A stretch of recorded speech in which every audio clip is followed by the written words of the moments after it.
Hello students, this is Dr. Vinod Kallamwar and you are watching YouTube channel VSK Easy Physics. Last lecture में हमने discussion किया था कि कैसे energy levels are converted into the energy bands. जब isolated atoms combine होकर solid form हो रहा है उस वक्त एनर्जी लेवल्स उस आइसोलेटेड एटम के कैसे कन्वर्ट हो रहे एनर्जी बैंड्स में, ये हमने यहाँ पे डिस्कशन किया था। ओके, उसी लेक्चर में हमने सॉलिड्स को क्लासिफाई किया था in terms of insulators, conductors and semiconductors on the basis of forbidden energy band gap. Okay, तो अकॉर्डिंग टू दैट जब हमने सेमीकंडक्टर को डिफाइन किया था उस वक्त, तो सेमीकंडक्टर का डेफिनेशन कैसे डिफाइन किया था हमने, तो semiconductors are those elements whose conductivity it is greater than insulators but less than conductors. In terms of resistivity हमने सेमीकंडक्टर को कैसे डिफाइन किया था, the semiconductors are those materials whose resistivity it is greater than conductor but less than insulator. Okay, अब यहाँ पे उसी definition को मैं रिपीट करता हूँ। Conductors are those semiconductors are those element whose resistivity it is lie in between conductor and insulators. Okay, तो यहाँ पे देखिए, यहाँ पे हम एग्जांपल्स लेते हैं। एग्जांपल सबसे पहले लेते हैं कॉपर। सबको पता है कि copper is a very good conductor. इसकी रेजिस्टिविटी कितना होना चाहिए? So its resistivity at a room temperature, resistivity at a room temperature it is equal to 1.7 into 10⁻⁻8 ohm metre. Okay, ये क्या है? ये कॉपर की रेजिस्टिविटी है और रेजिस्टिविटी का यूनिट क्या होता है? It is a ohm metre. Okay, उसी तरह अगर हम एक सेमीकंडक्टर का एग्जांपल लेते हैं, जर्मेनियम। ओके, सो जर्मेनियम की रेजिस्टिविटी कितना होता है? जर्मेनियम की रेजिस्टिविटी होता है room temperature it is equal to 0.6 ohm metre. Okay, अगर हम इंसुलेटर के बारे में बात करते हैं, फॉर एग्जांपल ग्लास, तो ग्लास का जो भी रेजिस्टिविटी होगा at a given temperature, at a room temperature, तो वो कितना होना चाहिए? वो कितना होता है जनरली? सो ग्लास का जो भी रेजिस्टिविटी है it is equal to 9 into 10⁻11 ohm metre. अब थोड़ा देखिए यहाँ पे कॉपर की रेजिस्टिविटी, जर्मेनियम की रेजिस्टिविटी, ग्लास की रेजिस्टिविटी। ओके, कॉपर की रेजिस्टिविटी बहुत कम है, 10⁻⁸, बहुत कम वैल्यू है। जर्मेनियम की रेजिस्टिविटी जो भी है ये वैल्यू इन दोनों के बीच में आ रहा है। ओके, और ग्लास की रेजिस्टिविटी जो भी है it is very very large, बहुत ज़्यादा है, 9 इंटू 10⁻11 ओहम मीटर। 10 अगर 7 है तो 1 करोड़ होता है। ओके, 9 इंटू 10⁻11 ओहम मीटर, इतना ज़्यादा रेजिस्टिविटी इस ग्लास का है। तो यहाँ से आपको एक अंदाजा आ गया होगा कि हम एग्जैक्टली जब डिफाइन कर रहे थे सेमीकंडक्टर्स को, तो on the basis of resistivity, तो उनकी वैल्यूज कैसे हो सकते हैं, यहाँ से आपको अंदाजा आ गया होगा। So germanium is a example of the semiconductor. The semiconductors are those elements whose resistivity it is greater than conductor but less than insulator. Okay, semiconductors are those element whose resistivity is greater than conductor but less than insulator. Okay, आपने तो define कर दिया semiconductor को, आपने कह दिया कि इस resistivity is lie in between insulator and conductor. Okay, हम क्या करेंगे, हम एक ऐसा एलिमेंट मिक्स करके, 3-4 एलिमेंट्स को मिक्स करके एक अलॉय बना रहे हैं। हम 3-4 मेटल्स को मिक्स करके एक अलॉय बना रहे। अगर उस अलॉय की रेजिस्टिविटी कंडक्टर और इंसुलेटर के बीच में आता है तो क्या हम उस अलॉय को सेमीकंडक्टर कहेंगे? The answer is that no. ये जब डेफिनेशन हम कर रहे हैं ये बहुत ही ब्रॉड सेंस से हम डेफिनेशन डिफाइन कर रहे हैं उसको। ओके, अगर कोई भी चीज हम लेते हैं, अगर उसकी कंडक्टिविटी या resistivity if it is lie in between conductor and insulator, तो उस अलॉय को या उस मटेरियल को हम सेमीकंडक्टर नहीं कर सकते, भले ही उसकी रेजिस्टिविटी उन दोनों के बीच में आता है, कंडक्टर और इंसुलेटर के बीच में। तो एग्जैक्टली हम किस टाइप के मटेरियल को सेमीकंडक्टर कहेंगे? तो उसके कुछ प्रॉपर्टीज होना चाहिए। ओके, अगर वो प्रॉपर्टीज वो मटेरियल या वो अलॉय फुलफिल करता है तो ही हम उस मटेरियल को या अलॉय को हम कहेंगे कि इट इज अ सेमीकंडक्टर। सो वो प्रॉपर्टीज कौन से है? तो 3 मेन प्रॉपर्टीज है। The first one, it is nothing but the on the basis of conductivity और रेजिस्टिविटी, जो भी हम डिफाइन कर रहे थे। ओके, तो एज इट इज पहला तो है ही, पहली प्रॉपर्टी तो होना ही चाहिए कि उस मटेरियल की कंडक्टिविटी या resistivity should lie in between conductor and insulator, ये तो फुलफिल करना ही चाहिए। ओके, सेकंड प्रॉपर्टी कौन सा है, ये इंपॉर्टेंट है। ओके, सेकंड प्रॉपर्टी कौन सा है, it should have negative temperature, negative temperature, coefficient of resistance।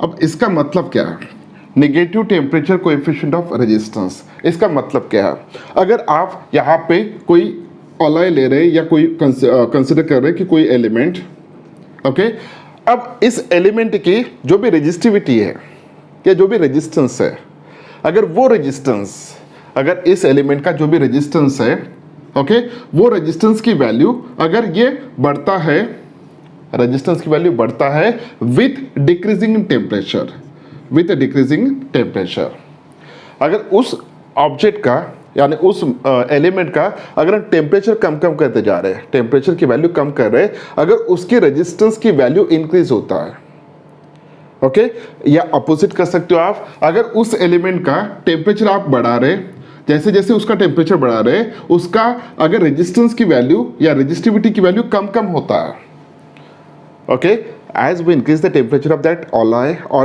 given element, with increasing temperature if its resistivity goes on decreases, okay, vice versa.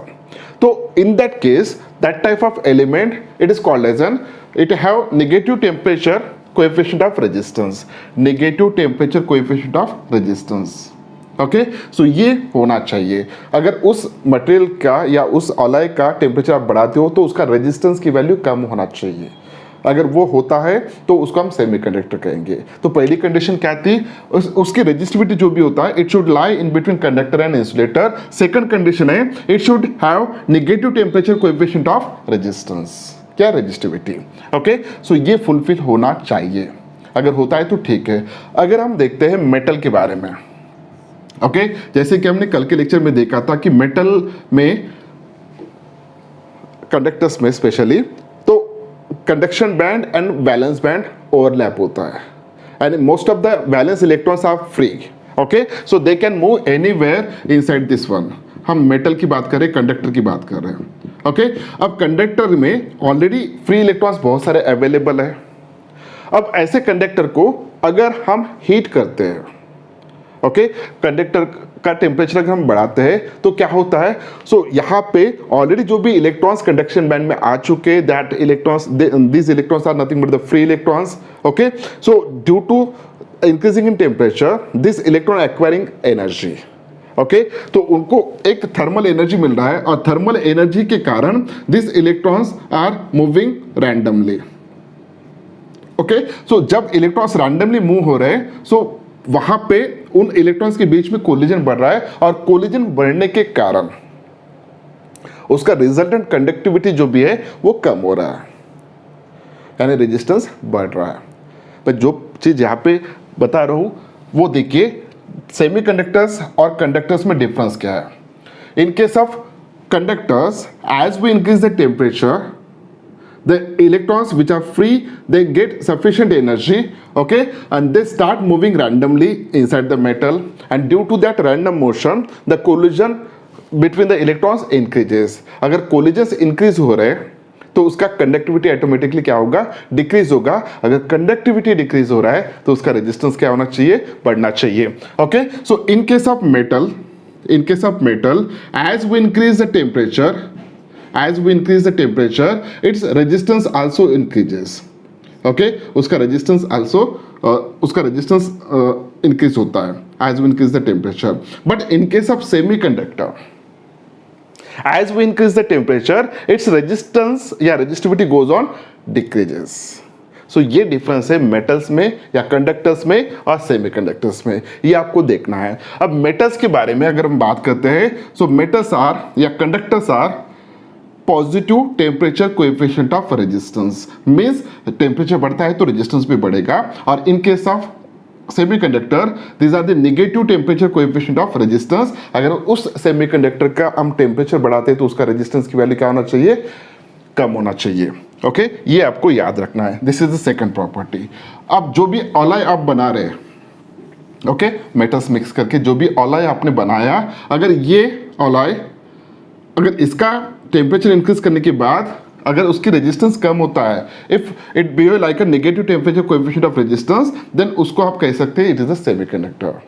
Third important one, okay, third क्या है, जब उसमें हम कुछ elements को ऐड करने वाला है एक्स्ट्रा। अगर ये प्योर क्रिस्टल है, ओके, अगर ये दोनों ऊपर की प्रॉपर्टीज दिखा रहे, फर्स्ट प्रॉपर्टी उसकी रेजिस्टेंस जो भी है, उसका रेजिस्टिविटी जो भी है, it lies in between conductor and insulator, ये फुलफिल कर रहा है ऑलाय। सेकंड वन, वो negative temperature coefficient of resistance है, वो भी फुलफिल कर रहा है। थर्ड वन, अगर ये इस एलिमेंट में हमने अगर कुछ सुटेबल मेटालिक इम्प्योरिटी को ऐड किया, कुछ सुटेबल मेटालिक इम्प्योरिटी को अगर हम इसमें ऐड करते हैं, ओके, जिसको कहा जाता है डोपिंग, तो ये डोपिंग प्रोसेस की वजह से अगर उसकी current carrying capacity drastically change होता है, जब हम इसमें एक सुटेबल, ओके, मेटल इम्प्योरिटीज अब हम इसका ऐड कर रहे हैं, तो यहाँ पे जैसे हम सुटेबल इम्प्योरिटीज ऐड कर रहे हैं, मेटलिक इम्प्योरिटीज, तो उस इम्प्योरिटी ऐड की वजह से एंड डोपिंग प्रोसेस की वजह से अगर उसकी इलेक्ट्रिकल प्रॉपर्टीज जो भी है वो ड्रास्टिकली चेंज हो रहे हैं, मैं चेंज बोल रहा हूँ, बढ़ रहे हैं कि कम हो रहे हैं उसके बारे में डिस्कशन अभी नहीं कर रहा हूँ, अगर वो ड्रास्टिकली चेंज होते हैं इलेक्ट्रिकल प्रॉपर्टीज, तो that type of element, okay, it is called as an semiconductor. Suitable metallic impurity, okay, ये तीनों कंडीशन वहां पे सेटिस्फाई होना चाहिए। The first one is its resistivity lie in between conductors and insulator. Second one, as we increase the temperature of that element its conductivity goes on increases, या अगर resistivity की बात करते हैं तो as we increase the temperature its resistivity goes on decreases. Okay, when we add suitable metallical impurities in that case, so अगर suitable metallic impurity आप add करते हो तो उसकी इलेक्ट्रिकल प्रॉपर्टीज चेंज होना चाहिए। ओके, तो अगर वो एलिमेंट्स ये तीनों प्रॉपर्टी सेटिस्फाई करता है, so this element then it is called as an semiconductors. Okay, अगर हम पीरियोडिक टेबल की बात करते हैं तो ऐसे कितने एलिमेंट्स हैं जो सेमी कंडक्टिंग प्रॉपर्टीज रिप्रेजेंट करते हैं, तो इसका आंसर है बहुत कम। ओके, देखिए कौन कौन से हैं जो भी fourth group of periodic table में आ रहे हैं, fourth group of periodic table, तो ऐसे एलिमेंट्स या ऐसे एटम्स जिनके आउटर मोस्ट ऑर्बिट में 4 वैलेंस इलेक्ट्रॉन्स आ रहे हैं, तो ऐसे एलिमेंट्स जनरली सेमीकंडक्टिंग प्रॉपर्टीज यहाँ पे दिखाते हैं by satisfying all this condition. कौन कौन से एलिमेंट्स है, तो जर्मेनियम है, सिलिकॉन है, सेलेनियम है, कार्बन है। लेकिन इन चारों में से सुटेबल कौन सा है, तो सुटेबल है germanium and silicon. Okay, selenium और कार्बन सुटेबल नहीं है, क्यों नहीं है ये हम बाद में डिस्कस करेंगे, लेकिन फिलहाल के कंडीशन में यहाँ पे देखिए जर्मेनियम और सिलिकॉन ये दोनों बहुत ही सुटेबल है। ओके, तो अब हम थोड़ा उनके बारे में डिस्कस करने जा रहे हैं। Okay,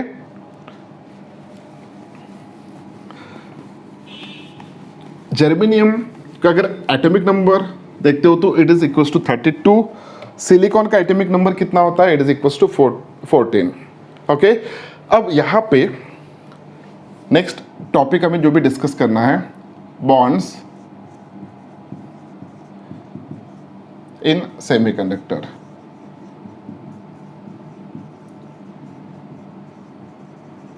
okay, bonds in semiconductors. Okay, जब हम एक सिलिकॉन एटम के बारे में बात करते हैं, ओके, तो उस सिलिकॉन एटम का एटॉमिक नंबर कितना है, सिलिकॉन एटम का एटॉमिक नंबर है 14। अगर मैं यहाँ पे कंसिडर करता हूँ जर्मेनियम, तो जर्मेनियम का एटॉमिक नंबर कितना है 32। ओके, अब सिलिकॉन जो भी है इसके फर्स्ट, अगर एटॉमिक स्ट्रक्चर के बारे में बात करते हैं तो फर्स्ट ऑर्बिट में कितने इलेक्ट्रॉन्स होना चाहिए 2, सेकंड ऑर्बिट में कितने होना चाहिए 8, थर्ड ऑर्बिट में कितने इलेक्ट्रॉन्स आएंगे 4. So third orbit is nothing but the outermost orbit which is called as the valence orbit, and in that valence orbit जितने भी इलेक्ट्रॉन्स है सभी को हम कहेंगे वैलेंस इलेक्ट्रॉन्स. ओके उसी तरह जर्मेनियम का इलेक्ट्रॉनिक कॉन्फ़िगरेशन अगर हम देखते हैं तो फर्स्ट ऑर्बिट में कितने इलेक्ट्रॉन्स 2, सेकंड ऑर्बिट में कितने इलेक्ट्रॉन्स होंगे 8, थर्ड ऑर्बिट में 18 और फोर्थ ऑर्बिट में ओनली 4 इलेक्ट्रॉन्स. सो इनको अगर कंबाइन करते तो इट बिकम 32. ओके अब इसके आउटर मोस्ट ऑर्बिट में कितने इलेक्ट्रॉन्स है 4. ओके फर्स्ट ऑर्बिट में 2, सेकंड ऑर्बिट में इतने, थर्ड ऑर्बिट इतने, और यहाँ पे फोर्थ ऑर्बिट जो भी है वो आउटर मोस्ट है. तो इसमें आउटर मोस्ट में वैलेंस इलेक्ट्रॉन्स कितने 4. ओके ये फोर्थ ऑर्बिट में है और इस केस में थर्ड ऑर्बिट में है. उसी तरह अगर हम कार्बन कंसिडर करते हैं तो कार्बन का एटॉमिक नंबर कितना है 6. तो फर्स्ट ऑर्बिट में कितने होंगे 2, सेकंड ऑर्बिट में कितने होंगे 4. Okay second orbit in case of carbon it is nothing but the valence orbit. Okay हम देख रहे हैं कि वैलेंस ऑर्बिट में कितने इलेक्ट्रॉन्स होना चाहिए 4. ओके अब यहां पे देखिए इस सिलिकॉन के बारे में बात करता हूं तो यहां पे इस सिलिकॉन को अगर मैं रिप्रेजेंट करना चाहता हूं तो it is like this one. This is the nucleus. Okay let us imagine that this is the first orbit, this one is the second orbit, this one it is the third orbit. Okay तो first orbit में कितने electrons होंगे यहाँ पे first orbit में electrons होंगे 2, second orbit में कितने इलेक्ट्रॉन्स होंगे सेकंड ऑर्बिट में इलेक्ट्रॉन्स होना चाहिए 8. ओके थर्ड ऑर्बिट में कितने इलेक्ट्रॉन्स होंगे 4. ओके उसी तरह जर्मेनियम का आएगा. ओके जर्मेनियम में एक ऑर्बिट और बढ़ेगा जिसमें थर्ड ऑर्बिट जो है उसमें 18 इलेक्ट्रॉन्स होंगे और फोर्थ ऑर्बिट में उसमें 4 इलेक्ट्रॉन्स होंगे. ओके अब देखिए हमें बॉन्ड्स इन सेमीकंडक्टर स्टार्ट करने से पहले हमें कुछ अज्यूम करना है. हमें क्या अज्यूम करना है देखिए अब ये जो भी दिख रहा है आपको. ओके सो इस ब्रैकेट के अंदर अगर देखते हो स्क्वायर के अंदर तो जो जो चीजें आ रही है वो क्या है न्यूक्लियस है, फर्स्ट ऑर्बिट है उस एटम का, सेकंड ऑर्बिट है. अरे nucleus first orbit second orbit इसको हम कहेंगे core. Okay it is called as core. और इस कोर ये किसका कोर है सिलिकॉन एटम का है. ओके सिलिकॉन एटम का है. तो इस कोर को हम कैसे रिप्रेजेंट करेंगे just like this one, silicon बीच में और एक सर्कल. अब कभी भी सिलिकॉन और सर्कल आ गया इसका मतलब आप समझ में आना है कि उसके अंदर यानी ये क्या रिप्रेजेंट कर रहा है कोर है. कोर के अंदर क्या क्या है न्यूक्लियस है सिलिकॉन एटम का, उसका फर्स्ट ऑर्बिट है और उसका सेकंड ऑर्बिट है. Okay how many electrons are there inside the core in case of silicon there are. Core के अंदर कितने इलेक्ट्रॉन्स है 2 + 8 it is equals to 10. Okay अब कोर के बाहर कितने इलेक्ट्रॉन्स है 4. ओके इन 4 इलेक्ट्रॉन्स को हम ऐसे रिप्रेजेंट करने वाले हैं. ओके 4 इलेक्ट्रॉन्स को हम ऐसे रिप्रेजेंट करेंगे. सो this is nothing but the representation of silicon atom. Okay ये किसका रिप्रेजेंटेशन है सिलिकॉन एटम का रिप्रेजेंटेशन है. So this is the core and it contain 4 valence electrons like this one. Okay 4 valence electron. इसी तरह अगर हम जर्मेनियम के बारे में डिस्कस करते हैं, जर्मेनियम का कोर ये होगा. ओके जर्मेनियम के कोर में क्या क्या होना चाहिए न्यूक्लियस जर्मेनियम का, उसका फर्स्ट ऑर्बिट, उसका सेकंड ऑर्बिट, उसका थर्ड ऑर्बिट. ओके तो फर्स्ट ऑर्बिट में 2 इलेक्ट्रॉन्स है, सेकंड ऑर्बिट में 8 है, थर्ड ऑर्बिट में 18 है. ऐसे 28 इलेक्ट्रॉन्स उस कोर के अंदर होना चाहिए. Okay so this is the core of the germanium. और यहाँ पे बचे हुए जो भी वैलेंस इलेक्ट्रॉन्स है 4 उनको हम ऐसे रिप्रेजेंट करने वाले हैं. Okay these are the 4 valence electrons. Okay अब देखिए यहाँ पे ये पूरा जो भी हम स्ट्रक्चर रिप्रेजेंट कर रहे हैं इसके वैलेंस में कितने इलेक्ट्रॉन्स है 4. वैलेंस ऑर्बिट में कितने इलेक्ट्रॉन्स है 4. ओके अब मुझे बताइए पूरा अगर मैं यहाँ पे सिलिकॉन एटम रिप्रेजेंट कर रहा हूं तो उस सिलिकॉन एटम का टोटल चार्ज कितना होना चाहिए ये बहुत इंपॉर्टेंट है पूरे आगे जो भी हम डिस्कस करने वाले उसके लिए। पूरा एटम पे चार्ज कितना है फिलहाल के कंडीशन में, उसमें उस एटम में 14 प्रोटॉन्स है, 14 इलेक्ट्रॉन्स है। जितना चार्ज प्रोटॉन के ऊपर होता है उतना ही चार्ज इलेक्ट्रॉन के ऊपर होता है। ओके, सो टोटल अगर एटम कंसिडर कर रहा हो तो it's nothing but the having 0 charge. Okay, पूरे एटम में जितना पॉजिटिव चार्ज है उतना ही नेगेटिव चार्ज है, यानी पूरा एटम का जो भी रिप्रेजेंटेशन है सिलिकॉन का, सो इसका टोटल चार्ज होगा 0। ओके, अब यहाँ पे अकॉर्डिंग टू केमिस्ट्री किसी भी एटम को अगर स्टेबल रहना है तो उसके आउटर मोस्ट ऑर्बिट में मिनिमम कितने इलेक्ट्रॉन्स होना चाहिए? आंसर है 8। कितने इलेक्ट्रॉन्स होना चाहिए? 8। उसका ऑक्टेट कंप्लीट होना चाहिए। ओके, उसके आउटर मोस्ट ऑर्बिट में, भले वो आउटर मोस्ट ऑर्बिट कितना भी हो, सेकंड हो, थर्ड हो, फोर्थ हो, फिफ्थ हो, सो उसके आउटर मोस्ट ऑर्बिट में 8 इलेक्ट्रॉन्स होना चाहिए। अगर 8 इलेक्ट्रॉन्स होते हैं तो वो स्टेबल होगा। फिलहाल के कंडीशन में हम जर्मेनियम की बात कर रहे हैं, हम सिलिकॉन की बात कर रहे हैं, क्या इनके आउटर मोस्ट ऑर्बिट में 8 इलेक्ट्रॉन्स है क्या? आंसर इज दैट नो, क्योंकि सिलिकॉन एटम के आउटर मोस्ट ऑर्बिट में कितने इलेक्ट्रॉन्स है? 4। उसी तरह जर्मेनियम में भी 4 इलेक्ट्रॉन्स है। अब क्या ये एटम स्टेबल है क्या? नहीं है, इट इज नॉट स्टेबल। अब उसको स्टेबल बनना है।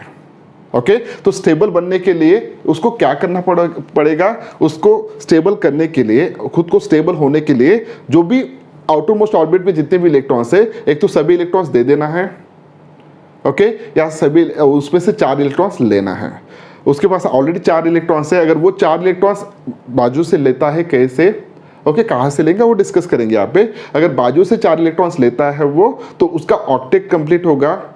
उसके आउटर मोस्ट ऑर्बिट में 8 इलेक्ट्रॉन्स होंगे। जब 8 इलेक्ट्रॉन्स होंगे तो वो स्टेबल हो जाएगा। ओके, अब यहाँ पे देखिए इस सिलिकॉन एटम में 4 इलेक्ट्रॉन्स है, वैलेंस इलेक्ट्रॉन्स। ओके, हम सिलिकॉन के बारे में डिस्कस करेंगे, ऑटोमेटिकली आप जर्मेनियम के बारे में इमेजिन कर सकते हो। ओके, तो इसके आउटर मोस्ट ऑर्बिट में 4 इलेक्ट्रॉन्स है। फिलहाल की कंडीशन में ये अनस्टेबल है। अब ये क्या कर सकता है स्टेबल होने के लिए? एक तो इलेक्ट्रॉन खुद के लूज कर लेगा, ओके, दूसरा ऑप्शन है उसके पास इलेक्ट्रॉन गेन करेगा। समझो उसके पास जो भी इलेक्ट्रॉन्स है चारों के चारों उसने अगर दे दिए तो उसके सेकंड ऑर्बिट में ऑलरेडी 8 इलेक्ट्रॉन्स है तो वो स्टेबल हो जाएगा। या वो इलेक्ट्रॉन्स अगर कहीं से गेन करता है, कहीं से लेता है, ओके, तो भी वो स्टेबल हो सकता है। यहाँ पे 2 ऑप्शन है। इनके अलावा और एक ऑप्शन वहां पे, so that is nothing but the sharing of electron. आप मेरा 1 इलेक्ट्रॉन लीजिए, ओके, मैं आपको 1 इलेक्ट्रॉन दूंगा इन दिस वे। तो सिलिकॉन का क्रिस्टल जब बनता है, सिलिकॉन का क्रिस्टल जब बनता है उस वक्त वो इलेक्ट्रॉन्स एक में के साथ शेयर करते हैं। सो शेयरिंग की वजह से उन दोनों के बीच में जो भी बॉन्ड क्रिएट हो रहा है, जो भी बॉन्ड क्रिएट हो रहा है, that is nothing but the covalent bond. Okay, तो वो कैसे होता है यहाँ पे देखते हैं। अब इसके बाद मैं जब भी इसको रिप्रेजेंट करूंगा, सो this is meaning of core और उसके 4 बैलेंस इलेक्ट्रॉन। ओके, अब सिलिकॉन का क्रिस्टल कैसे बनता है हमें वो यहाँ पे डिस्कस करना है। सिलिकॉन का क्रिस्टल कैसे बनता है वो हमें डिस्कस करना है। ओके, तो यहाँ पे देखिए जब सिलिकॉन्स, बहुत सारे सिलिकॉन एटम्स कंबाइन होते हैं उस वक्त सिलिकॉन का क्रिस्टल कैसे बनता है वो हम देखने वाले हैं। यहाँ पे कुछ सिलिकॉन एटम में ड्रॉ कर रहा हूँ।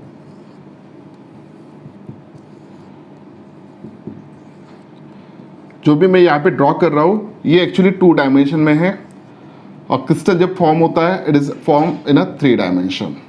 ये आपको याद रखना है। ओके, सो इसमें हर एक सिलिकॉन एटम के पास कितने इलेक्ट्रॉन्स, वैलेंस इलेक्ट्रॉन्स है? 4 वैलेंस इलेक्ट्रॉन्स है। ओके, 4 वैलेंस इलेक्ट्रॉन्स है, लाइक दिस वन।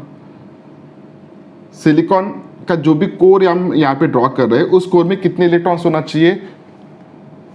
10 इलेक्ट्रॉन्स होना चाहिए और न्यूक्लियस होना चाहिए। ओके, सिलिकॉन के कोर में क्या क्या है? न्यूक्लियस है, फर्स्ट ऑर्बिट है और सेकंड ऑर्बिट है।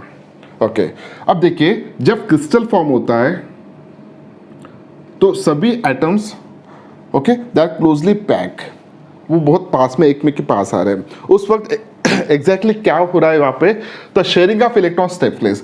फिलहाल के कंडीशन में सभी जो भी सिलिकॉन एटम हम यहाँ पे रिप्रेजेंट कर रहे हैं उसके आउटर मोस्ट ऑर्बिट में 4 इलेक्ट्रॉन्स है और सभी के सभी एटम्स अभी फिलहाल के कंडीशन में अनस्टेबल है। अब उसको स्टेबल होना है तो 3 ऑप्शन है, एक तो इलेक्ट्रॉन देना है, लूज करना है उसको, इलेक्ट्रॉन गेन करना है या इलेक्ट्रॉन शेयर करना है। ओके, सो यहाँ पे गेन और लूज की वजह से वहाँ पे आयनिक बॉन्ड फॉर्म होगा और शेयरिंग की वजह से यहाँ पे कोवैलेंट बॉन्ड फॉर्म होगा। ओके, अब देखिए यहाँ पे क्या होता है एग्जैक्टली। अब एक छोटा सा क्रिस्टल में यहाँ पे बना रहा हूँ इसका। ओके, ये जो भी सेंटर इलेक्ट्रॉन है, सॉरी सेंटर पे जो भी सिलिकॉन एटम है, ये पूरा एटम, सो ये एटम उसके फर्स्ट नेबर से इलेक्ट्रॉन शेयर करता है। फर्स्ट नेबर, सेकंड नेबर क्या है, इस सिलिकॉन एटम के सबसे क्लोज में जो भी होगा, तो सबसे क्लोज में देखिए, अब ये देखेंगे सभी नेबर है।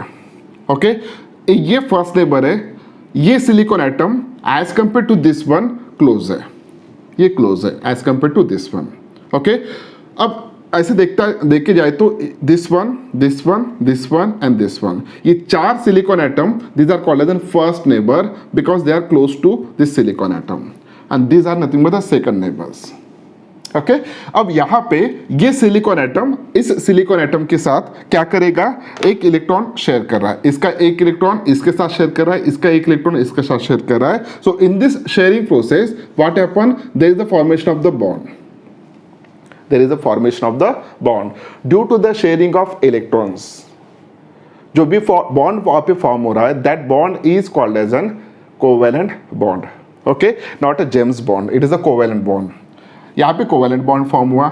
उसी तरह ये सिलिकॉन एटम और ये सिलिकॉन एटम एक ही इलेक्ट्रॉन शेयर करेंगे, so there is the formation of the bond। ये सिलिकॉन एटम, ये silicon atom, there is the formation of the bond, again there is the formation of the bond। Okay, फिलहाल के condition में इसके बारे में हम डिस्कस करते हैं, जो भी बीच में सेंटर सिलिकॉन एटम है उसके बारे में। अब मुझे बताइए, अब उस सिलिकॉन एटम में कितने कोवैलेंट बॉन्ड बना है, 4, with the sharing of 4 of its valence electron with the atom. Okay, with the 4 neighbouring silicon atom. तो यहाँ पे इस सेंट्रल एटम ने 4 कोवैलेंट बॉन्ड यहाँ पे बना दिया। ओके, अब यहाँ पे क्या इस सिलिकॉन एटम के बारे में बात करते हैं, क्या उसका ऑक्टेट कंप्लीट हुआ, क्या उसके आउटर मोस्ट ऑर्बिट में 8 इलेक्ट्रॉन हो गए, the answer is that yes. कैसे, अब देखिए ये जो भी पेयर है, ये पेयर शेयर किया गया है, ये इसके साथ भी एसोसिएट होगा और इसके साथ भी एसोसिएट होगा। ओके, जो भी पेयरिंग यहाँ पे हुआ है, तो यहाँ पे कितने पेयर्स बने, 4, तो 4 मल्टीप्लाइड बाय 2 इट बिकम 8। तो यहाँ पे ये जो भी है इसका ऑक्टेट कंप्लीट हो चुका है, अब ये स्टेबल हो चुका है। ओके, उसी तरह अगर हम यहाँ पे देखते हैं, सो यहाँ पे बॉन्ड फॉर्म होना चाहिए, यहाँ पे वो इस साइड जो भी आएगा उसके साथ बॉन्ड क्रिएट करेगा, यहाँ पे बॉन्ड क्रिएट करेगा, यहाँ पे बॉन्ड होगा like this one.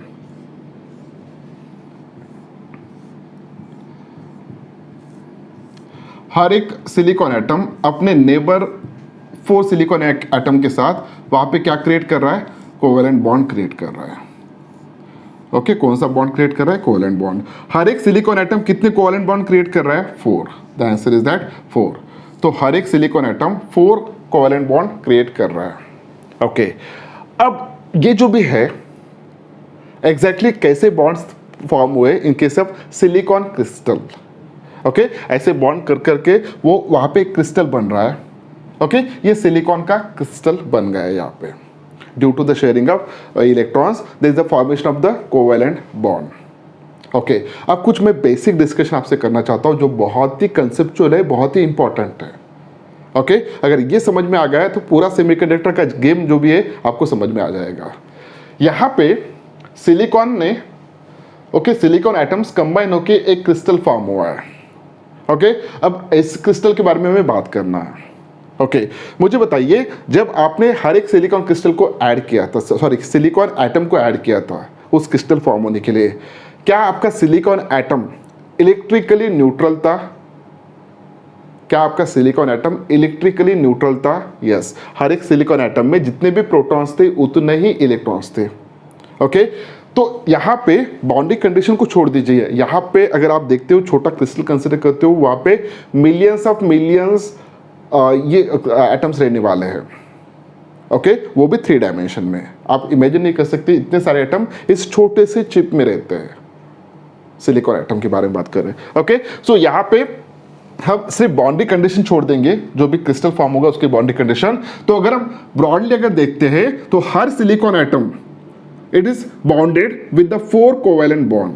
Her silicon atom it is bounded, each silicon atom it is bounded with the 4 covalent bond. Okay, so 4 covalent bond से वो बंधा हुआ है। ओके, अब किसी भी एक सिलिकॉन एटम के बारे में बात कीजिए। अब पूरे सिलिकॉन एटम के पास कितने इलेक्ट्रॉन्स थे? 14। कितने इलेक्ट्रॉन्स थे? 14। ओके, 14 इलेक्ट्रॉन में से कोर में, हर एक के कोर में कितने इलेक्ट्रॉन्स है? हर एक सिलिकॉन के कोर में कितने इलेक्ट्रॉन्स है? So answer is that 10। Okay, हर एक सिलिकॉन एटम में कितने वैलेंस इलेक्ट्रॉन्स थे? 4। सो ये जो भी है कोर वाले इलेक्ट्रॉन्स, ओके, ये कहीं भी पार्टिसिपेट नहीं करने वाले। ओके, पार्टिसिपेट यानी कहाँ पे? पार्टिसिपेट यानी इलेक्ट्रिकल कंडक्शन में। ओके, ये जो भी 10 इलेक्ट्रॉन्स है, ये 10 इलेक्ट्रॉन्स हमें कुछ भी काम के नहीं है। इनके सब सेमीकंडक्टर, वो इनर मोस्ट ऑर्बिट में है, फर्स्ट ऑर्बिट या सेकंड ऑर्बिट में। सो इलेक्ट्रॉन्स आपके कौन से काम में आने वाले? चार्ज कंडक्ट करने के लिए। तो आपको वैसे इलेक्ट्रॉन्स काम में आने वाले जो कि वैलेंस ऑर्बिट में है, यानी ये 4 इलेक्ट्रॉन्स आपके काम में आ सकते हैं। ओके, जो भी कोर इलेक्ट्रॉन्स है ये कहीं पे भी पार्टिसिपेट करने वाले नहीं है। सिर्फ वैलेंस इलेक्ट्रॉन्स जो भी है, ये वैलेंस इलेक्ट्रॉन्स ही आपके काम में आने वाले हैं। ओके, लेकिन फिलहाल के कंडीशन में अगर हम क्रिस्टल की तरफ देखते हैं, तो क्रिस्टल में हर सिलिकॉन एटम में 4 कोवैलेंट बॉन्ड बना दिए। ओके, तो जो भी वैलेंस इलेक्ट्रॉन्स थे, this valence electrons are engage. Valence electrons engage हो गए। एंगेज किस में हो गए? तो हर एक इलेक्ट्रॉन ने यहाँ पे एक बॉन्ड बनाया। और बॉन्ड कैसे बना बेटा? शेयरिंग करके। मेरा एक इलेक्ट्रॉन, आपका एक इलेक्ट्रॉन, ये क्या हुआ वहाँ पे? शेयरिंग। अब वो शेयरिंग है, वो वहाँ पे कोवैलेंट बॉन्ड बन चुका है due to the sharing of that electrons. तो वो इलेक्ट्रॉन्स हमारे फिलहाल काम के नहीं है। ओके, किस काम के नहीं है? चार्ज कंडक्ट करने के लिए एक जगह से दूसरी जगह। अगर यहाँ पे मैं अगर एक्सटर्नल फील्ड अप्लाई करता हूँ इस क्रिस्टल को, ओके, और ये बैटरी को अगर मैं कनेक्ट कर देता हूँ, this is the negative charge, this is the positive. हाँ, ये यहाँ पे मैंने अटैच कर दिया। ओके, अब मान के चलिए हमने यहाँ पे कुछ पोटेंशियल डिफरेंस अप्लाई कर दिया, कुछ वोल्टेज दे दिया, तो यहाँ पे पोटेंशियल डिफरेंस डेवलप हो रहा है। ओके, सो यहाँ पे डिफरेंस जो भी डेवलप हो रहा है पोटेंशियल का, उसकी वजह से अगर इसमें फ्री चार्जेस होते, अगर इस क्रिस्टल में फ्री चार्जेस होते तो डेफिनेटली उसमें से करंट फ्लो होता। करंट फ्लो होने के लिए इलेक्ट्रॉन्स की आवश्यकता होगी। लेकिन फिलहाल की कंडीशन में अगर आप देखते हो, जो भी कोर में इलेक्ट्रॉन्स है ये सभी के सभी एंगेज है, वो कोर में है, वो इजीली पार्टिसिपेट नहीं करेंगे कहीं पे भी। ओके, अब जो भी वैलेंस इलेक्ट्रॉन्स थे उस क्रिस्टल में, सभी के सभी वैलेंस इलेक्ट्रॉन एंगेज है कोवैलेंट बॉन्डिंग में। अब एंगेज अगर कोवैलेंट बॉन्डिंग में है, अगर उस क्रिस्टल में अभी के कंडीशन में फ्री इलेक्ट्रॉन्स नहीं है, तो इलेक्ट्रिसिटी करंट उसमें से फ्लो नहीं होगा। किसमें से? क्रिस्टल में से। क्रिस्टल में से करंट तभी फ्लो होगा जब वहां पे फ्री चार्जेस होंगे। ओके, फ्री चार्जेस बोल रहा हूं, फ्री इलेक्ट्रॉन्स नहीं। चार्जेस 2 टाइप के आएंगे, एक इलेक्ट्रॉन्स, दूसरे होल्स। अब होल्स कंसेप्ट क्या है ये हम थोड़ी देर बाद देखने वाले हैं। फिलहाल के कंडीशन में अगर सभी कोवैलेंट बॉन्ड यहाँ पे टाइटली हेल्ड है, ओके, कोई भी कोवैलेंट बॉन्ड यहाँ पे ब्रेक नहीं हो रहा है, सभी के सभी वैलेंस इलेक्ट्रॉन सभी सिलिकॉन एटम के एंगेज है कोवैलेंट बॉन्डिंग में, तो कोई भी वैलेंस इलेक्ट्रॉन फ्री नहीं है, कोई भी कोर इलेक्ट्रॉन फ्री नहीं है, तो इस क्रिस्टल में आपको फ्री इलेक्ट्रॉन्स नहीं दिखेंगे। अगर फ्री इलेक्ट्रॉन्स आपको नहीं दिख रहे तो कंडक्टिविटी उस क्रिस्टल का जो भी होगा इट बिकम 0। ओके, उसकी रेजिस्टिविटी इनफाइनाइट। आइडियल केस बात कर रहा हूं मैं। ओके, तो यहां पे इसकी रेजिस्टिविटी बहुत ज्यादा होगा, यानी this crystal if all covalent bonds are tightly held, then it will act as the crystal act as a insulator। वो क्रिस्टल कैसे काम करेगा? इंसुलेटर के जैसा काम करेगा। ओके, तो यहाँ पे साइड बाय साइड हम इसका एनर्जी बैंड डायग्राम के बारे में डिस्कस करेंगे। ओके, तो देखिए यहाँ पे अगर कोई सिलिकॉन एटम हम कंसिडर कर रहे हैं, ओके, ये बहुत इंपॉर्टेंट है। सिलिकॉन एटम का एटॉमिक नंबर कितना है 14, ओके। फर्स्ट ऑर्बिट में कितने 2 इलेक्ट्रॉन, सेकंड ऑर्बिट में 8 इलेक्ट्रॉन, थर्ड ऑर्बिट में 4 इलेक्ट्रॉन, ओके। अगर मैं अब क्रिस्टल फॉर्म हुआ है, क्रिस्टल फॉर्म हुआ है तो डेफिनेटली जो भी आइसोलेटेड एनर्जी लेवल्स होंगे, अगर ये आइसोलेटेड एटम रहता तो उसके जो भी एनर्जी लेवल्स होंगे, that energy levels get converted into the bonds, okay. वहां पे बैंड्स फॉर्म हो रहे हैं, नॉट बॉन्ड, बैंड फॉर्म हो रहे हैं। तो बैंड्स कैसे फॉर्म होंगे वो देखिएगा। मान के चलिए यहां पे जो भी बैंड यहां पे क्रिएट हो रहा है, ये बैंड है उन इलेक्ट्रॉन की वजह से जो फर्स्ट ऑर्बिट में है, ओके। फर्स्ट ऑर्बिट में जो भी इलेक्ट्रॉन है उनकी वजह से ये बैंड क्रिएट हुआ। सेकंड बैंड जो भी क्रिएट हो रहा है, it is due to the electrons, it is due to the electrons which are present in a second orbit, okay, second orbit। ये सेकंड ऑर्बिट के ऑर्बिटल इलेक्ट्रॉन की वजह से जो भी बैंड फॉर्म हो रहा है, ये वाला बैंड हो, ओके। उसके बाद अगर हम यहाँ पे बात करते हैं थर्ड केस में, तो अब थर्ड कौन सा है, वैलेंस इलेक्ट्रॉन्स है, ओके। वैलेंस इलेक्ट्रॉन्स में, वैलेंस इलेक्ट्रॉन की वजह से जो भी यहाँ पे बैंड फॉर्म होगा, that band is like this one, okay. Valence electron की वजह से जो भी बैंड यहाँ पे फॉर्म हो रहा है, so this band it is called as valence band. This is the first orbital electron band, this is the second orbital electron band, this is the valence electron band which is called as valence band, okay. Last lecture में हमने ये भी discussion किया था कि valence band कैसे form होता है, ओके। वैलेंस बैंड, अब यहाँ पे देखिए, यहाँ पे अगर देखते हो तो हर सिलिकॉन एटम में कितने इलेक्ट्रॉन्स है, आउटर मोस्ट ऑर्बिट में 4 वैलेंस इलेक्ट्रॉन्स है। तो ये सभी इलेक्ट्रॉन्स की एनर्जी जो भी होगा तो वो हम यहाँ पे दिखा सकते हैं, ओके, यहाँ पे दिखा सकते हैं। So this is nothing but the valence band. अब ये वैलेंस बैंड एग्जैक्टली क्या रिप्रेजेंट कर रहा है, it is the energy of that electrons, okay, which are engage in a covalent bonding. कौन से इलेक्ट्रॉन्स एंगेज है कोवैलेंट बॉन्डिंग में, वैलेंस इलेक्ट्रॉन्स है, ओके। तो उनकी एनर्जी को ही वहां पे रिप्रेजेंट कर रहा है, वो क्या होगा, वैलेंस बैंड, ओके।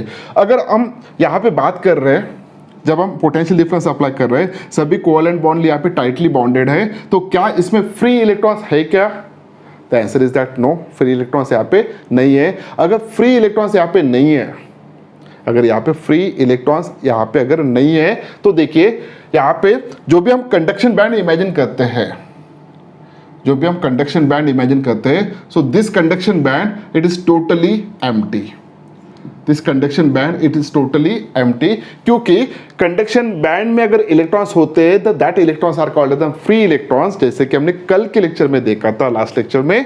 तो यहाँ पे इन केस ऑफ दिस वन, फिलहाल के कंडीशन में कंडक्शन बैंड में एक भी इलेक्ट्रॉन नहीं है, ओके। अब कंडक्शन बैंड में इलेक्ट्रॉन नहीं है तो we can say that when all the covalent bonds are tightly held, okay, this semiconductor it is act as an insulator because unavailability of electrons, and in that case its valence band is completely filled, its valence band is completely filled, whereas conduction band is completely empty, conduction band में कुछ भी नहीं है तो it is empty, okay। इसमें electrons पूरे fulfil है तो ये वैलेंस बैंड बनेगा यहाँ पे, ओके। अब थोड़ा ये अगर समझ में आ गया तो एक चीज आप नोट करके रखिए, जब सिलिकॉन होता है, अगर मैं सिलिकॉन क्रिस्टल कंसिडर कर रहा हूं तो सिलिकॉन क्रिस्टल में वैलेंस बैंड और कंडक्शन बैंड के बीच में जो भी गैप होता है, that is called as forbidden energy band gap, okay. और उस फॉरबिडन एनर्जी बैंड गैप की विड्थ जो भी होगा in case of silicon, so ये जो भी विड्थ होगा in case of silicon, this width it is equals to 1.1 electron volt, okay. Silicon के लिए फॉरबिडन एनर्जी बैंड गैप की जो भी वैल्यू है it is equals to 1.1 electron volt. इसका मतलब थोड़ी देर बाद मैं समझा के दूंगा आपको। अगर यही क्रिस्टल अगर हम जर्मेनियम एटम से अगर बनाते, यही क्रिस्टल अगर हम जर्मेनियम एटम से अगर हम बनाते तो उस केस में क्या होना चाहिए था वो भी देख लीजिएगा। अगर हम जर्मेनियम एटम से यह एक क्रिस्टल बनाते, ओके, जर्मेनियम एटम से। तो यहाँ पे देखिए जर्मेनियम के कोर में, जर्मेनियम एटम के कोर में कितने इलेक्ट्रॉन्स होना चाहिए? टोटल 28, फर्स्ट ऑर्बिट में 2, सेकंड ऑर्बिट में 8, थर्ड ऑर्बिट में 18 और फोर्थ ऑर्बिट वैलेंस ऑर्बिट में कितने? 4। तो यहाँ पे फर्स्ट ऑर्बिट की वजह से जो भी इलेक्ट्रॉन्स है, फर्स्ट ऑर्बिटल बैंड आता था, second orbital band, third orbital band, उसके बाद वैलेंस बैंड और उसके बाद conduction band. Okay, so germanium में एक ऑर्बिट बढ़ गया, तो एक ऑर्बिट अगर बढ़ता है तो वहां पे एक बैंड बनेगा। लेकिन एक मैं बताना चाहता हूं आपको कि ये जो भी है फर्स्ट बैंड, सेकंड बैंड, हमने जैसे कि कहा था कि कोर में जो भी इलेक्ट्रॉन्स है, कोर के अंदर जो भी इलेक्ट्रॉन्स है, फर्स्ट ऑर्बिट हो या सेकंड ऑर्बिट हो, इनके साथ जर्मेनियम थर्ड ऑर्बिट हो, कोर के अंदर जितने भी इलेक्ट्रॉन्स है they are tightly held with the nucleus. Okay, so they are not free, they are never participated in the conduction of electricity. So therefore वो जो भी इलेक्ट्रॉन्स होंगे वो इलेक्ट्रॉन्स कहीं भी पार्टिसिपेट नहीं करते, तो ये ऑलरेडी इसके बारे में डिस्कशन करके हमें फायदा नहीं है। हमें हर बार डिस्कशन किसके बीच में करना है? Valence band and conduction band, इतना आपको याद रखना है। ओके, अब यहाँ पे ये हो गया उसका रिप्रेजेंटेशन। अगर हम जर्मेनियम यहाँ पे कंसिडर करते हैं, जर्मेनियम क्रिस्टल, सो जो भी फॉरबिडन एनर्जी बैंड गैप है for the germanium crystal, it is equals to 0.6 electron volt. Okay, it is equals to 0.6 electron volt, sorry 0.7 electron volt, 0.7 electron volt for the germanium crystal. और forbidden energy band gap silicon के लिए कितना है? 1.1 electron volt, और ये इसके लिए 0.7 electron volt. ये याद रखना है, this is for germanium, this is for silicon. Okay, तो एनर्जी बैंड गैप किसके लिए ज्यादा दिख रहा है आपको? सिलिकॉन के लिए। जर्मेनियम के लिए थोड़ा कम है। अब जर्मेनियम के लिए कम है, ओके, तो अच्छा होगा क्योंकि इलेक्ट्रॉन इजिली ट्रांसमिट हो सकते हैं थोड़ी एनर्जी देने के बाद। कहाँ से? वैलेंस बैंड से कंडक्शन बैंड में। ओके, आपका कहना सही है, लेकिन ये ज़्यादा यूज़ नहीं होता, ज़्यादा यूज़ सिलिकॉन होता है। वो क्यों? इसका भी आंसर आपको इसी वीडियो में थोड़ी देर बाद मिलेगा। ओके, चलिए आइए इसके ऊपर। अगर हम एक्सटर्नल पोटेंशियल डिफरेंस अप्लाई कर रहे हैं, एक्सटर्नल पोटेंशियल डिफरेंस जब अप्लाई कर रहे हैं तो इसके वजह से, इस एक्सटर्नल पोटेंशियल डिफरेंस की वजह से इसमें से करंट फ्लो नहीं हो रहा है। करंट क्यों फ्लो नहीं हो रहा है? उसमें फ्री चार्जेस नहीं है। ओके, ठीक है, फ्री चार्जेस नहीं है क्योंकि सभी की सभी इलेक्ट्रॉन्स क्या है? एंगेज है। अब यहां पे एग्जैक्टली क्या होगा वो देखिए। अगर हम इस क्रिस्टल का टेम्परेचर अगर बढ़ाते हैं, अगर हम इस क्रिस्टल का टेम्परेचर अगर बढ़ाते हैं, इस क्रिस्टल का टेम्परेचर बढ़ाते हैं, ओके, अगर टेम्परेचर हमने थोड़ा बढ़ा दिया, मान के चलिए कि टेम्परेचर इस क्रिस्टल का हम बढ़ा रहे हैं, ओके, इस क्रिस्टल का टेम्परेचर हम थोड़ा थोड़ा बढ़ा रहे हैं। अब ये जो भी आइडियल केस था, मैंने अभी तक बात किया था कि सभी के सभी covalent bonds are tightly held. ये कब पॉसिबल है? At very low temperature, at very low temperature, उसको हम एब्सोल्यूट टेम्परेचर कहेंगे, यानी 0 केल्विन पे हो रहा है, जो आइडियल केस है एकदम 0 केल्विन -273 डिग्री सेल्सियस। ओके, उस टेम्परेचर पे सभी के सभी covalent bonds are tightly bonded and inside this crystal there is no free electrons. Therefore at the absolute temperature this semiconductor it is act as a insulator. At absolute temperature this semiconductor act as a insulator. Okay, but as we increase the temperature, okay, जैसे जैसे हम temperature बढ़ा रहे हैं, temperature बढ़ाने की वजह से क्या हो रहा है? यहाँ पे जो भी इलेक्ट्रॉन्स है, स्पेशली वैलेंस इलेक्ट्रॉन्स, इन वैलेंस इलेक्ट्रॉन्स को थोड़ा थर्मल एनर्जी मिलना चालू हो रहा है, थर्मल एनर्जी मिलना चालू हो रहा है वैलेंस इलेक्ट्रॉन्स को। अब ये वैलेंस इलेक्ट्रॉन्स कुछ थर्मल एनर्जी मिल रहा है तो वाइब्रेशन गेट स्टार्टेड। ओके, अब इस केस में क्या होगा? इस केस में एक उसको अगर सफिशिएंट टेम्परेचर मिल रहा है, ओके, सफिशिएंट टेम्परेचर अगर उस इलेक्ट्रॉन को मिल रहा है, सो दिस इलेक्ट्रॉन में ब्रेक दिस शेयरिंग, वो शेयरिंग ब्रेक कर देगा अगर उसको सफिशिएंट एनर्जी मिलता है। सो ये इलेक्ट्रॉन यहां से निकल जाएगा, ओके, ये इलेक्ट्रॉन यहां से निकल जाएगा और यहां पे पहुंच गया। उस इलेक्ट्रॉन को सफिशिएंट एनर्जी मिला so that it break covalent bond. Okay, जो भी वहां पे नियम बने थे वो नियम को वो तोड़ देगा। अब यहां पे एक इलेक्ट्रॉन को सफिशिएंट एनर्जी मिला हो सकता है किसी भी इलेक्ट्रॉन को मिल सकता है, यानी मैक्सिमम इलेक्ट्रॉन्स को एट ए टाइम मिल सकता है, लेकिन जैसे कि हमने ऑलरेडी कहा था कि हर इलेक्ट्रॉन का जो भी एनर्जी होता है वो कम ज़्यादा होता है। ओके, अब जिसकी एनर्जी ऑलरेडी ज़्यादा है उसको थोड़ी एनर्जी चाहिए फ्री होने के लिए। ओके, ऐसा हो सकता है कि इस इलेक्ट्रॉन की एनर्जी ऑलरेडी ज़्यादा थी जब भी क्रिस्टल फॉर्म हुआ था, तो ऐसा इलेक्ट्रॉन हम यहाँ पे कहाँ पे रिप्रेजेंट करेंगे, यहाँ पे रिप्रेजेंट करेंगे। Okay, just above this energy level. Okay, balance band का जो अपर लेयर है वहाँ पे। सो इस इलेक्ट्रॉन को ये है क्योंकि इस इलेक्ट्रॉन की एनर्जी ऑलरेडी ज़्यादा है। ओके, दूसरा एक इलेक्ट्रॉन कंसिडर करते हैं यहाँ पे। क्या ये वैलेंस इलेक्ट्रॉन है? The answer is that yes, valence electron है क्योंकि वो वैलेंस बैंड में है। क्या ये भी वैलेंस इलेक्ट्रॉन है? यस, ये भी वैलेंस इलेक्ट्रॉन है। अब दोनों में डिफरेंस क्या है? दोनों में एनर्जी का डिफरेंस है। ओके, हो सकता है कि ये सिलिकॉन एटम इसका हो, ये इलेक्ट्रॉन ये हो, और वो वाला इलेक्ट्रॉन मान के चलिए ये हो, या कोई भी हो सकता है, लेकिन सभी वैलेंस इलेक्ट्रॉन्स है। लेकिन उसी में भी अगर देखते हैं तो दो वैलेंस इलेक्ट्रॉन्स में एनर्जी का डिफरेंस आ रहा है। एनर्जी का क्या आ रहा है? डिफरेंस आ रहा है। मैं जो आपको बता रहा हूँ यहाँ पे 100% कंसेप्चुअल बता रहा हूँ पूरा। ओके, इतना डिटेल्स आपको कहीं नहीं मिलेगा। ओके, अब यहाँ पे देखिए ये जो भी इलेक्ट्रॉन है इसकी एनर्जी ऑलरेडी ज़्यादा है। अब इसको यहाँ से लेके यहाँ शिफ्ट होने के लिए उसको जो भी एनर्जी लगता है वो लगेगा। Okay, so due to the temperature, as we increase the temperature of this crystal, this electron get sufficient energy. कुछ इलेक्ट्रॉन को सफिशिएंट एनर्जी मिल रहा है और उस एनर्जी की वजह से वो इलेक्ट्रॉन यहां से लेके यहां तक जंप कर रहा है। ओके, कहां पे जंप किया उसने? कंडक्शन बैंड में। ओके, सो ये इलेक्ट्रॉन यहां पे था पहले, सो यहां से उसने छोड़ दिया, कोवेलेंट बॉन्ड को ब्रेक कर दिया, जो भी नियम थे कायदे थे सभी को तोड़ दिया, और वो इलेक्ट्रॉन कहां पे गया? क्रिस्टल में। अब ये जो भी इलेक्ट्रॉन है, this electron it is called as an free electron. Okay, अब वो इलेक्ट्रॉन जो ऑलरेडी कोवेलेंट बॉन्ड में था वो ब्रेक होने के बाद वो आ गया, फ्री हो गया। अब ये जो भी फ्री इलेक्ट्रॉन है ये हम कहां पे रिप्रेजेंट करेंगे? यहां पे रिप्रेजेंट करेंगे। ओके, सो पहले इलेक्ट्रॉन कहाँ पे था? यहाँ पे था। अब जो भी इलेक्ट्रॉन यहाँ पे था, यहाँ पे वो नहीं है, तो ये हम यहाँ पे फिलहाल एक सर्कल बना के रखेंगे। उस सर्कल का मतलब क्या होता है मैं थोड़ी देर बाद आपको बताऊंगा। ओके, तो देखिए, when we increase the temperature of the crystal, some of the electrons get sufficient energy, okay, and due to that energy whatever that electrons getting, so it break covalent bond.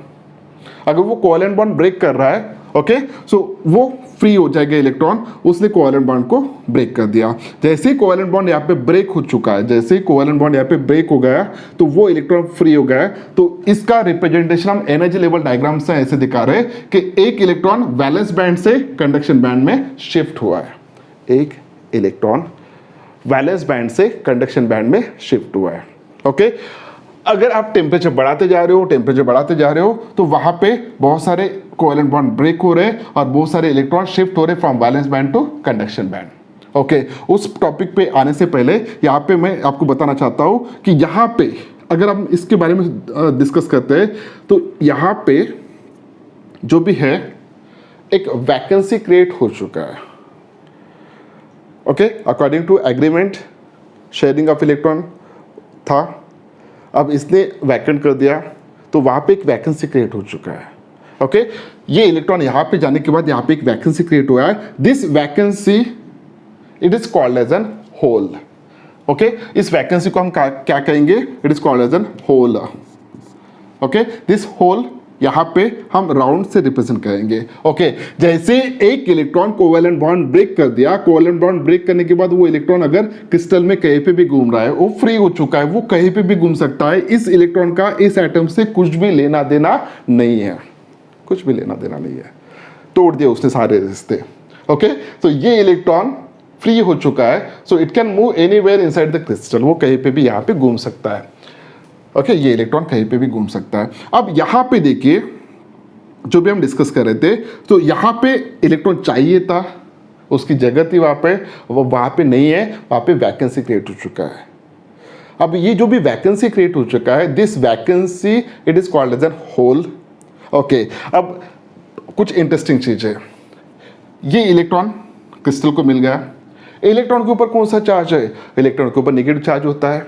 Okay, अब बहुत सारे यहाँ पे हम हर किताब में देखते हैं, हर जगह पे देखते हैं कि नाउ होल जो भी होता है it is a positively charge particle.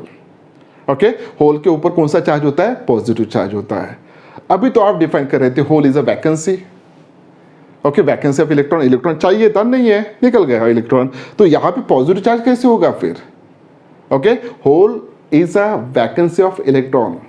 So why you are taking, why we are taking, okay, it is a positive charge. तो इसका आंसर क्या है वो मैं आपको बताता हूँ। अब ये इलेक्ट्रॉन जब यहाँ पे था, ये इलेक्ट्रॉन जब यहाँ पे था उस वक्त इस सिलिकॉन एटम के बारे में सोचिए, सिर्फ इस सिलिकॉन एटम के बारे में। इस सिलिकॉन एटम में टोटल प्रोटॉन्स कितने हैं? टोटल प्रोटॉन्स कितने हैं? 14। इस सिलिकॉन एटम में टोटल इलेक्ट्रॉन्स कितने हैं? 14। क्या ये सिलिकॉन एटम इलेक्ट्रिकली न्यूट्रल है? The answer is that yes. जितना उस सिलिकॉन एटम के अंदर पॉजिटिव चार्ज है उतना ही उस सिलिकॉन एटम के अंदर नेगेटिव चार्ज है। जितना पॉजिटिव चार्ज उतना ही नेगेटिव चार्ज है, तो इलेक्ट्रिकली ये न्यूट्रल हो गया। ओके, अब ये इलेक्ट्रॉन जब यहां से लेके यहां चला जाता है और यहां पे वैकेंसी क्रिएट करता है, तो अब मैं आपको पूछना चाहता हूं कि इस सिलिकॉन एटम के पास टोटल कितने प्रोटॉन्स है? 14। इस सिलिकॉन एटम के पास टोटल कितने इलेक्ट्रॉन्स है? The answer is that 13। Okay, अगर एक सिलिकॉन एटम मैं कंसिडर कर रहा हूं जिसके पास ऑलरेडी 14 इलेक्ट्रॉन्स है और 13 इलेक्ट्रॉन्स है। 13 इलेक्ट्रॉन कैसे? उसके कोर में कितने इलेक्ट्रॉन्स है? 10। और बैलेंस इलेक्ट्रॉन कितने बचे? 3। 10 + 3 13। Okay, positive charge 14, negative charge 13। तो उस सिलिकॉन एटम जो भी है इट बिकम नाउ आयन। वो खुद होके क्या बन गया? आयन बन गया। अब उस आयन के ऊपर यानी इस सिलिकॉन आयन के ऊपर कौन सा चार्ज होना चाहिए? पॉजिटिव जो, क्योंकि यहाँ पे देखिए 14 पॉजिटिव चार्ज है, 13 नेगेटिव चार्ज है, तो टोटल चार्ज कितना बचता है यहाँ पे? 1 पॉजिटिव चार्ज। तो ये जो भी 1 पॉजिटिव चार्ज बच रहा है तो ये सिलिकॉन एटम का ऊपर है, वो सिलिकॉन एटम का है, लेकिन हम सिलिकॉन एटम पे रिप्रेजेंट न करते हुए उस होल के ऊपर पॉजिटिव चार्ज रिप्रेजेंट करेंगे। ओके, होल ऐसा कंसेप्ट नहीं होता है, वहां पे आयन फॉर्म हो रहा है, इलेक्ट्रॉन निकलने के बाद वहां पे आयन फॉर्म हो रहा है। ये जब आयन फॉर्म हो रहा है यहाँ पे, तो उस आयन को ही हम क्या करेंगे? यहाँ पे होल करके ट्रीट करेंगे। अब होल क्यों ट्रीट कर रहे हैं इसका भी एक्सप्लेनेशन मैं अगले लेक्चर में आपको दूंगा। ओके, होल क्यों ट्रीट कर रहे हैं? ओके, सो ये था, यहाँ पे होल क्रिएट हो चुका है।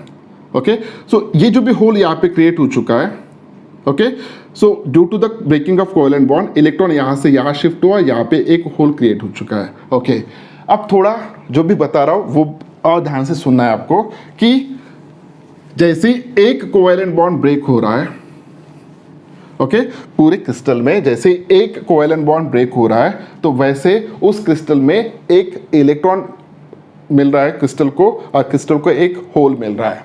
ओके, ये इलेक्ट्रॉन यहाँ पे मिल गया है, ये होल मिल गया है। So this is called the pair of electron and hole. Okay, जैसे एक कोवेलेंट बॉन्ड ब्रेक होगा तो एक इलेक्ट्रॉन क्रिस्टल को मिलेगा और उस क्रिस्टल में एक होल क्रिएट हो जाएगा। ओके, अगर हम टेम्परेचर इसका बढ़ाते हैं, ओके, टेम्परेचर इस क्रिस्टल का हम बढ़ा रहे टेम्परेचर, तो यहाँ पे बहुत सारे इलेक्ट्रॉन्स, अगर सफिशिएंट एनर्जी उन इलेक्ट्रॉन्स को मिल रहा है तो यहाँ पे बहुत सारे कोवेलेंट बॉन्ड ब्रेक होंगे। अब मान के चलिए मैं जो बता रहा हूँ यहाँ पे बहुत ही माइन्यूट लेवल पे और समझने के लिए एग्जांपल के तौर पे बता रहा हूँ कि जैसे टेम्परेचर अब इंक्रीज करेंगे, मान के चलिए कि यहाँ पे 100 कोवेलेंट बॉन्ड ब्रेक हो रहे हैं। कितने कोवेलेंट बॉन्ड ब्रेक हो रहे हैं? 100 कोवेलेंट बॉन्ड ब्रेक हो गए। ओके, अब 100 कोवेलेंट बॉन्ड ब्रेक होने की वजह से, 100 कोवेलेंट बॉन्ड ब्रेक होने की वजह से यहाँ पे 100 इलेक्ट्रॉन्स उस क्रिस्टल में डेवलप हो रहे हैं जिनको हम कहेंगे फ्री इलेक्ट्रॉन्स, और उसी क्रिस्टल में 100 होल्स क्रिएट हो रहे हैं। ओके, 100 होल्स क्रिएट हो रहे हैं। Hole is represented by small h। 100 electrons free हो गए, 100 होल्स फ्री हो गए उसी क्रिस्टल में। अब यहाँ पे ऐसे कंडीशन में इसमें कि ऑलरेडी 100 इलेक्ट्रॉन्स यहाँ पे घूम रहे इधर उधर, 100 इलेक्ट्रॉन्स इधर उधर घूम रहे हैं क्योंकि 100 कोवैलेंट बॉन्ड ब्रेक हो चुके हैं due to the increasing in temperature. तो 100 इलेक्ट्रॉन्स क्रिएट हो चुके क्रिस्टल में आ चुके हैं, तो 100 होल्स भी क्रिएट हो चुके हैं। ऐसे कंडीशन में अगर हम इस क्रिस्टल के ऊपर पोटेंशियल डिफरेंस अप्लाई करते हैं, वोल्टेज अप्लाई करते हैं, तो क्या इस क्रिस्टल में से करंट फ्लो होगा? The answer is that yes, क्योंकि यहाँ पे अभी चार्जेस अवेलेबल है, अभी चार्जेस अवेलेबल है। ओके, चार्जेस कौन से अवेलेबल है यहाँ पे? अब इलेक्ट्रॉन्स अवेलेबल है, कितने इलेक्ट्रॉन्स क्रिस्टल में अवेलेबल है? 100 इलेक्ट्रॉन्स अवेलेबल है। ओके, 100 इलेक्ट्रॉन्स यहाँ से कैरी होंगे। अब चार्ज, क्योंकि ये इलेक्ट्रॉन्स फ्री है, okay, this carry the charge, electrons यहाँ पे चार्ज कैरी करेंगे एक जगह से दूसरी जगह, वो कंटिन्यूसली यहाँ पे शिफ्ट होते रहेंगे। अब यहाँ पे 100 इलेक्ट्रॉन है, 100 इलेक्ट्रॉन की वजह से यहाँ पे इलेक्ट्रिक करंट फ्लो हो रहा है। उसके साथ साथ 100 होल्स भी है और इन होल्स के कारण भी करंट फ्लो होता है। ओके, 100 होल्स के कारण भी करंट फ्लो होता है। ओके, अब आखिरी 2 पॉइंट डिस्कस करेंगे और इस वीडियो को हम यहाँ पे ऐड कर देंगे। होल की वजह से करंट कैसे फ्लो होता है ये हम अगले लेक्चर में देखने वाले हैं। ओके, अब जैसे कि यहाँ पे अगर जैसे जैसे हमने टेम्परेचर बढ़ाया, मान के चलिए वैसे वैसे कोवैलेंट बॉन्ड ब्रेक हो रहे हैं। हम इमेजिन करके चल रहे हैं कि सिर्फ 100 कोवैलेंट बॉन्ड ब्रेक हो गए, तो 100 इलेक्ट्रॉन्स प्रोड्यूस हो गए, 100 होल्स क्रिएट हो गए। ओके, हर इलेक्ट्रॉन के ऊपर कौन सा चार्ज होगा? नेगेटिव। हर होल के ऊपर कौन सा चार्ज होगा? पॉजिटिव। वो होल का चार्ज होता है क्या? नहीं, वो आयन का चार्ज होता है, उस एटम के ऊपर चार्ज होता है। ओके, अब मुझे बताइए, क्रिस्टल जब आप बना रहे थे उस वक्त हर सिलिकॉन एटम आपका न्यूट्रल था। पूरे क्रिस्टल का चार्ज कितना था उस वक्त? नेट चार्ज 0 था, क्योंकि हर सिलिकॉन एटम का टोटल चार्ज 0 था, नेट चार्ज 0 था, तो पूरे क्रिस्टल का इलेक्ट्रिकली न्यूट्रल था। अब कोवैलेंट बॉन्ड ब्रेक होने की वजह से, कोवैलेंट बॉन्ड ब्रेक होने की वजह से क्रिस्टल में इलेक्ट्रॉन्स प्रोड्यूस हो रहे हैं। ओके, फ्री इलेक्ट्रॉन्स यहाँ पे अवेलेबल हो रहे हैं। अब फ्री इलेक्ट्रॉन्स अवेलेबल होने की वजह से अब पूरे क्रिस्टल का अगर मैं टोटल चार्ज लेता हूँ, क्या वो नेगेटिव आएगा, क्या वो पॉजिटिव आएगा, क्या वो इलेक्ट्रिकली न्यूट्रल होगा? कोवैलेंट बॉन्ड ब्रेक होने के बाद भी क्या वो इलेक्ट्रिकली न्यूट्रल रहेगा, कि पॉजिटिव चार्ज आएगा कि नेगेटिव चार्ज आएगा उस क्रिस्टल के ऊपर? तो इसका आंसर क्या है देखिएगा। यहाँ पे जितना पॉजिटिव चार्ज नेगेटिव चार्ज है क्रिस्टल में, उतना ही पॉजिटिव चार्ज क्रिएट हो रहा है। तो देयरफॉर इलेक्ट्रिकली अगर देखते हो, सो दिस इज अगेन 0 चार्ज। पूरे क्रिस्टल के ऊपर टोटल चार्ज कितना है? 0 है, क्योंकि जितना नेगेटिव चार्ज वहां पे है उतना पॉजिटिव चार्ज यहाँ पे क्रिएट हो रहा है। ओके, इलेक्ट्रॉन के ऊपर नेगेटिव चार्ज, इसके ऊपर पॉजिटिव चार्ज। ओके, अब यहाँ पे जैसे कि हम डिस्कस कर रहे थे क्रिस्टल के बेसिस पे, उसी तरह यहाँ पे भी हम डिस्कस कर सकते हैं कि जैसे जैसे आप टेम्परेचर बढ़ा रहे हो इस क्रिस्टल का, वैसे वैसे कोवैलेंट बॉन्ड ब्रेक हो रहे हैं। कोवैलेंट बॉन्ड ब्रेक होने की वजह से यहाँ पे बहुत सारे होल्स क्रिएट हो रहे हैं इनसाइड द वैलेंस बैंड, और यहाँ पे बहुत सारे इलेक्ट्रॉन्स आ रहे हैं किसमें? कंडक्शन बैंड में। सो जो भी हमने सबसे पहले डिस्कस किया था कि semiconductor is that material which is a negative temperature coefficient of resistance. Okay, negative temperature coefficient of resistance, इसका मतलब यहाँ पे देखिएगा, जैसे जैसे आप टेम्परेचर बढ़ा रहे हो वैसे वैसे इस क्रिस्टल में इलेक्ट्रॉन्स प्रोड्यूस हो रहे हैं। अगर इलेक्ट्रॉन्स प्रोड्यूस हो रहे हैं तो इसकी कंडक्टिविटी बढ़ना चाहिए कि कम होना चाहिए? बढ़ना चाहिए। अगर कंडक्टिविटी बढ़ता है तो उसकी रेजिस्टिविटी क्या होना चाहिए? कम कम होना चाहिए। Okay, so as we increase the temperature its resistivity goes on decreases, therefore this is a semiconductor. Okay, तो ये था कुछ basic discussion how bonds are form in case of semiconductor. Okay, कैसे बॉन्ड फॉर्म हो रहे हैं, यहाँ पे कोवैलेंट बॉन्ड्स वगैरह कैसे फॉर्म हो रहे हैं, इसके बारे में हमने डिस्कशन किया था, और कुछ बेसिक इंफॉर्मेशन यहाँ पे हमने डिस्कशन किया है कि कैसे होते like this one. Okay, next video में हम डिस्कस करने वाले इंटर्नसिक सेमीकंडक्टर, जो भी अभी डिस्कस किया था it is example of the intrinsic semiconductor और एक्सटेंसिक सेमीकंडक्टर। एक्सटेंसिक सेमीकंडक्टर में एन टाइप सेमीकंडक्टर और पी टाइप सेमीकंडक्टर बहुत ही विस्तार से देखेंगे वाले हैं। ओके, तब तक के लिए बाय बाय।